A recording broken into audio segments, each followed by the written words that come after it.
The Planets, Signs, and Houses. Chapter 1. Introduction. You are unique. A birth chart cannot be duplicated within a period of less than 25,000 years. All the planets are traveling at different speeds around the Sun, and it takes more than 25,000 years for all of them to line up the same way twice.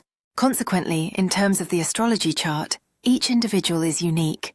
Astrology is not a study of general truth, but rather a key to specific knowledge that can unlock the power of one's inner self. A common denominator of all astrologers is the use of the basic mathematical tools of the planets, signs, and houses. There are as many different approaches to interpreting the astrology chart as there are astrologers. This is because each of us is unique, and the astrologer brings their own dimension to the science and the interpretation of the basic symbols. The meaning of the birth chart is filtered through the biases and basic outlook on life of the astrologer interpreting it. For this reason, the validation of your inner self is the ultimate judge of the accuracy and completeness of the insights offered to you, as is the case with psychiatry, psychology, and any of the other social science approaches dealing with the uniqueness of a human being. Different astrologers see different things when they look at a birth chart. Consequently, I wish to share some basic premises I hold about life as a whole, my biases, so that you will know consciously the filter through which this information is being presented. I also want to share my goals in co-authoring this book and the practical benefit that I feel it can be to the reader. Many people believe that everything in astrology is predestined, that free will is precluded. In fact, quite the opposite is true. The astrology chart is simply a picture of the inner person, just as the physical body is a picture of the outer person. Without boundaries, there is no free will or choice. There is nothing to choose between. In that sense, your astrology chart, which shows a picture of your inner self, is set predestined in the same way that your body is set predestined at the moment of your birth. Your physical body, though it grows and matures, remains essentially the same. It is still your body, unique from others on Earth, and the only body you have. In the same way, the astrology chart pictures your intangible body. It is a picture of your inner being, unique from everyone else on Earth, and the only inner being that you have. The tangible aspects of a person, the body, can be seen physically. The intangible aspects of a person, the being within the body, can be seen mathematically through the astrology chart.